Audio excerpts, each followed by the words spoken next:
I watched the Attack on Titan original video animation, A Choice with No Regrets. No regrets? No regrets. Definitely no regrets, not regrets. It's in 2 parts and I watched both, so let's get to it.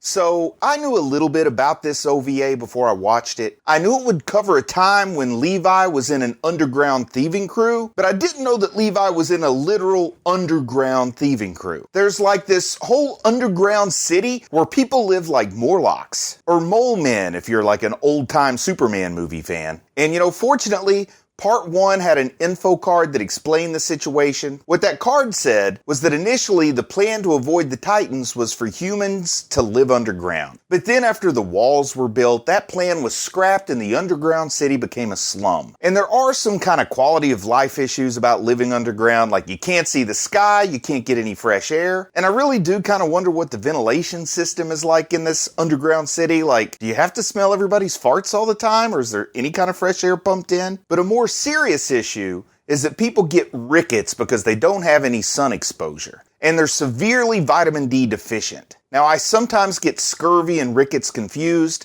but scurvy's for pirates and rickets, well, that's for mole men. And a real kicker to the whole situation is that if someone from the underground city wants to go above ground for a stroll or to get some fresh air or whatever, well, they have to pay a toll to use the stairs. It seems really harsh, cruel, and classist. And I can totally understand how living in a situation like this would make Levi quite the anti-establishment guy. And I can see how it would give him a very different perspective than some of the more privileged people we meet in the series. And when we first see Levi with his crew, we get introduced to the person who seems to be kind of like Levi's primary lieutenant in the crime crew, a guy named Ferlin. And we also quickly get a glimpse into Ferlin's nature, because even though he's a thief, he is a good person, because he slips sort of an extra cut of the take or of the cash to one of the crew members who's having some health problems so he can afford to go to the hospital. The guy's leg hurts, so I'm assuming it's rickets. I mean, he's underground. It's gotta be rickets. And then this dirty kid shows up at Levi's place. And I say that because Levi himself says all the kids are dirty in the underground city. But I don't know if it's like his crew's headquarters or if it's like his personal living space, or maybe it's both. But this girl shows up. Her name is Isabel. And some thugs are after her and trying to rough her up, maybe even worse, because she tried to go to the surface without paying the toll. And they're kind of threatening Levi, saying if he doesn't turn her over, he'll be charged as an accomplice. And Levi's a little guy. So the 3 thugs, well, they totally underestimate him, and armed with, to me, what looks like a simple kitchen knife, he teaches the thugs some manners. And I like this moment because this shows us that Levi's always had a certain spark inside of him to do what he sees as right and to protect, and this has been there from the very beginning. It's not something that he learned after he joined the Survey Corps. He's always been sort of what I would call neutral good, if I were going to use a Dungeons & Dragons alignment to describe him. Now myself, I'm a lawful coward, but that's not important. And then we also see that Isabel has a bit of fire similar to Levi inside of herself, because she just broke these laws for an unselfish reason. And she tells me she's the kind of person who probably believes unjust laws should be broken, because her reason for trying to get up the stairs was to release this poor little bird that got stuck underground somehow, and then they find out the bird has a broken wing, so Ferlin kind of helps bandage up the wing, and well, she wanted to help the bird. It was a very selfless act. And I like this little bird segment of the first part of this OVA because I think this bird works as an allegory on a couple of different levels. I mean, obviously it represents Levi, who we already know is destined for greater things, and he's trapped here underground just like that bird. And just like the bird wants to fly, we know Levi's going to fly with the Survey Corps. And Levi comes up with a non-traditional solution to get that bird back out into the open. Similar to how Levi himself takes a very non-traditional route to leadership in the Survey Corps. I mean, he's probably the only captain who started off as a prisoner. I don't know, maybe that's how Erwin gets all of his captains. But in general terms, it's pretty safe to call that a non-traditional pathway for officers, I'd say. And then I think this bird also works as an allegory for humanity as a whole. Trapped behind the walls, and Erwin is dedicated to finding the maybe less than obvious way to save humanity or to free humanity if you look at it in different terms. And previously, the analogy the show has used for humanity's situation has been comparing them to livestock in a pen, but I think this bird stuck underground is a sneaky way of representing the same thing, and I'll let you in on a little secret. I've recently read the first 4 chapters of the manga, and they actually use the birdcage analogy in that rather than livestock in a pen. Or they might use both, but I know for sure the birdcage analogy is there. So now I'm really seeing the parallel. So while we're talking about this underground city, I've got to pause here and go back to the story of the miner from the info cards in episode 25. So, in that story, the miner's trying to tunnel under the wall Cena, and he hit this rock or something, this barrier that was as hard as the wall. So what I'm curious about now is, did that miner hit the ceiling of this underground city? Would that be what he hit when he was trying to tunnel under the wall? This isn't some kind of philosophical question. This is just curiosity, because I could see that happening. And then, if he hit the ceiling of this underground city but didn't know what it was, does that mean this underground area is not common knowledge throughout the other areas in this world? Is this underground city like a dirty little secret of the capital? Do the people who live underground technically not exist in the eyes of the government? Is this whole underground city just Grisha's basement? I kind of hope this situation is addressed further in the future, because I think it holds a lot of interesting possibilities they could play with. And also, something else I was thinking about. When Armin was trying to lure Annie underground in Stohess, was he trying to bring her to Levi's old neighborhood? Is that where they were going there when she refused to go into the tunnel with them? That's a nice little one-to-one connection if that's the case. I mean, this world just keeps getting richer by the episode. But the heart of the story is set into motion when this shady government official hires Levi and his crew to steal something. And in Levi's defense, he isn't doing this job for pay or for money or for cash, but it's because the sick member of his gang has been taken hostage.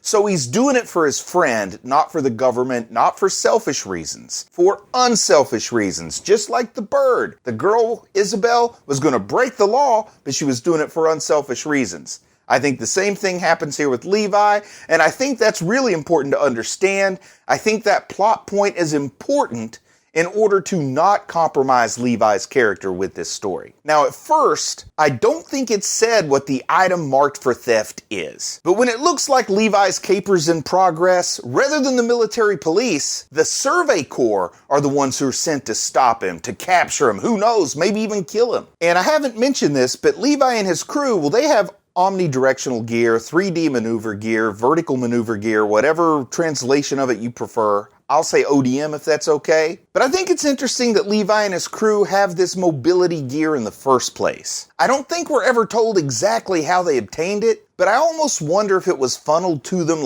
way ahead of time by some faction of the government to set up Levi just in case him and his crew are needed for a job like this. Of course, in episode 23, we see Marlowe's distress when this corrupt military police, they're selling supplies to merchants. So it's always possible that Levi may have simply got it on the black market and just bought it. Or probably more likely, you could say Levi stole it from one of those corrupt merchants. But I really like the idea, this abstract idea, that such a long game was being played with Levi, that he was given this gear maybe a couple of years ago specifically to manipulate him into the position he's in at the end of this OVA. I don't know if that's the case, but boy, it's a lot of fun to think about. But back to the main story, with this pursuit of Levi and his crew by the Survey Corps, it's incredibly well animated. It's a wonderful sequence, it's visually striking, it's definitely going to stick with you for a while if you watch this. There's this whole part of the chase when Levi goes from an exterior setting to an interior one, and the coloration changes, and we see him fighting forwards, we see him fighting backwards. And what I watched was a lower resolution transfer. It wasn't a great version, and it still looked amazing. I can only imagine what it looks like in full 1080. But in the end, Levi and his associates, they find themselves in the Survey Corps' custody. And Erwin, who appears not to be the commander of the entire Survey Corps at this point, but maybe more like a captain, I'm not real sure, but he's the one that's interrogating Levi and his crew. And their lips are sealed at first, but after some strong arm tactics by Mike, they give up their names. And even this part where they give up their names, or maybe it's a little bit later when they formally introduce themselves to the rest of the Survey Corps when they first get integrated into the team, but just giving their names informs us a little bit about Levi's character. Because Isabel and Ferlin, Well, they give full names. They have first names and last names. But Levi is simply Levi. Now, maybe Levi's like Prince or Madonna or maybe Grimace of McDonaldland fame. He's so famous he only needs one name. But what I take from it is that Levi's maybe an orphan, and he's been on his own for such a long time he doesn't even know his own last name. Let's just say for practical purposes he doesn't have a last name and he doesn't know who his family is. And this adds a real good touch of mystery to Levi. Like, maybe he's Aaron's long-lost brother or uncle or something. Like, maybe there's some family connections there. And I'm not saying that that's what it is, but that sort of possibility is certainly open. And when his family and his last name is not just a mystery, but a mystery that has attention directed at it in a scene like this, well, you know, they gotta do something with it, right? It's sort of like a reverse Chekhov's rifle. Like, if you see the rifle in the first scene, someone must be shot with it in the third scene. Well, I'd say if a character doesn't have a last name in the beginning, he must have one at the end. And by the end, I don't mean by the end of this OVA, but by the end of the 4 seasons of Attack on Titan, Levi must have a name and a family. Why else do you point out that he doesn't have it right now? And it's gotta mean something. It's not just suddenly Jones. I do hope his last name, if I ever do get to hear it, has a better story behind it than Han Solo's, because if you've seen that Han Solo movie, you know he just had it assigned to him because he was traveling solo. And you know what? While Han Solo's on my mind, I guess I'm just going to take a minute to mention how much I love the character type of a rogue who becomes a hero. It's a great type of character. And Levi is certainly that type of character. I mean, we heard it referenced in Season 1, but with it fully illustrated here in this OVA, it really drives home the point that he is that kind of character. Now, Levi is definitely 100% his own character, but as far as a heroic rogue goes, he's in such good company,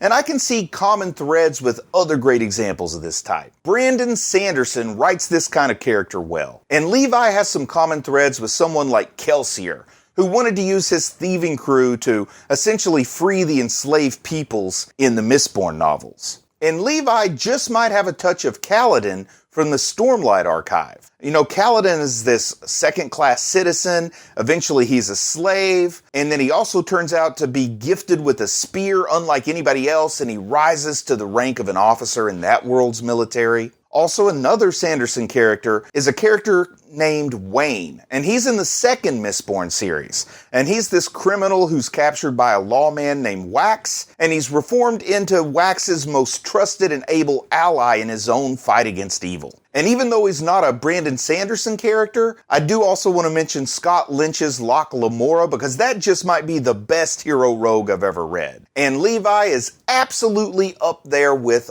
all of them. And then you add in the fact that Levi's kind of a little guy, it sort of makes him all the more intriguing. But of course, we find out that getting caught was all part of the plan, which is important because it lets me, as a Levi fan, think they never could have caught him if he didn't want him to. Like, we find out it was part of Levi's plan and Levi's job to actually get caught. Because there's no way they could catch Levi if he didn't want to get caught, right? So once he's captured, Levi's given this choice. He can choose to be handed over to the military police, or he can join the Survey Corps. And this is kind of a nice callback, or to me at least, a callback or a call forward, if we're talking in chronological order, to the tribunal, where Zackley has to decide whether to give Aaron to the military police or to the Survey Corps. And in that tribunal, Levi roughs up Aaron, and here we see Levi get roughed up by Mike. And you know, there's just like this really nice symmetry there. It's nice to see that Levi had sort of been in Aaron's shoes before. Now, we find out that the plan is to steal some sensitive documents from Erwin, documents that incriminate members of the government in the capital, and then also to assassinate Erwin in the process. And we get some good moments when Levi and his gang are being incorporated into the Survey Corps, like we find out apparently Isabel is a horse whisperer. And there's a moment where Levi and his group are told to keep the barracks clean.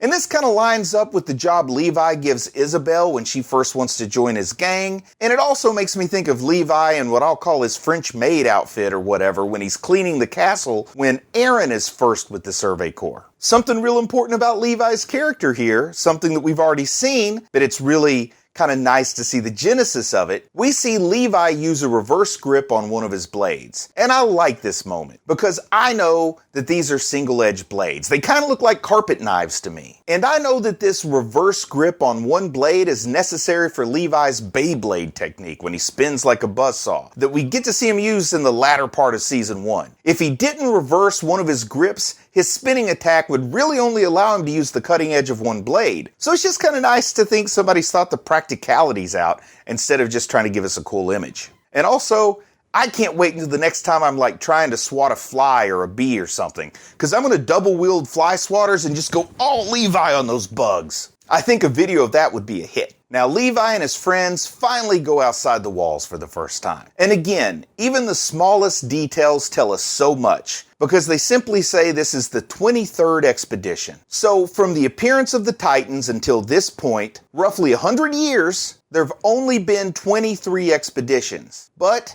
in what I assume is about 5 years from now, well, there have been 34 more expeditions because the female Titan is encountered during the 57th expedition. So this small detail lets me know that as a result of what happens here in this OVA, things like Erwin moving up in the ranks, with that secret info getting to Zachary or Zachary depending on the translation, and Levi joining the Survey Corps, well, all those factors have led to a dramatic increase in the number of expeditions. The Survey Corps goes from an average of about 1 every 4 years to something closer to 6 or 7 a year, which is a major increase in activity. So that one little line that tells me this is the 23rd expedition, well, that's like a subtle way to inform me and to inform you of the rise of the relative importance of the Survey Corps in recent years. Now, something great about this expedition and the ensuing Titan encounters is that we get to see a totally different side of Levi. In Season 1, he seems to be like a detached,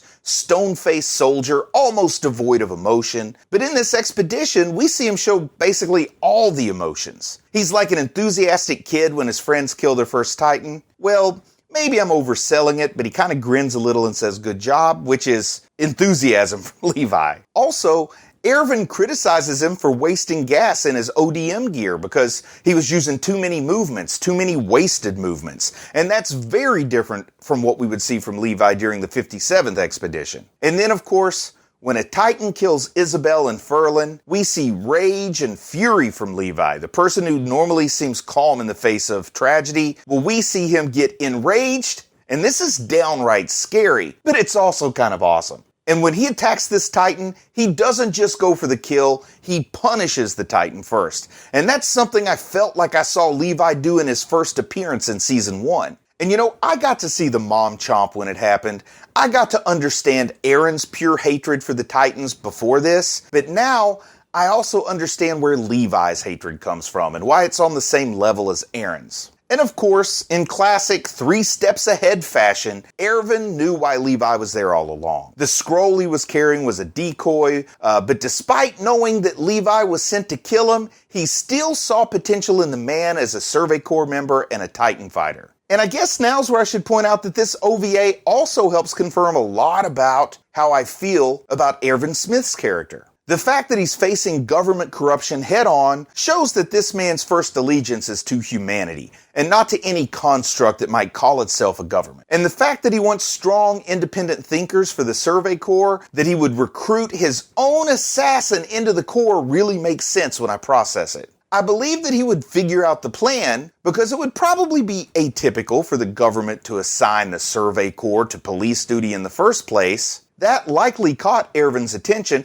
particularly when it was his squad that was assigned. And he didn't know Levi specifically, but whoever would be sent after him would likely be able to think on their feet and be quite capable in unpredictable situations. And more importantly, an assassin would probably work a lot in moral gray areas, and though working on behalf of a government official, would probably have a pretty strong anti-establishment attitude. And I think for Erwin's plans to save humanity, they're still a little mysterious to us, but I think he needs people who are capable and who want to live and who are willing to fight for what they think is right and not necessarily what they are told is right. Essentially, Erwin wants a group of people united by a common cause and not common orders. And this interaction between Levi and Erwin at the end, well, it illustrates the meaning of the title so well to me. Because when I first saw the title, I thought the meaning was simple. I thought Levi chose to join the Survey Corps, and he never had any regrets, like it was the best decision he ever made. And maybe it was. But what Erwin makes clear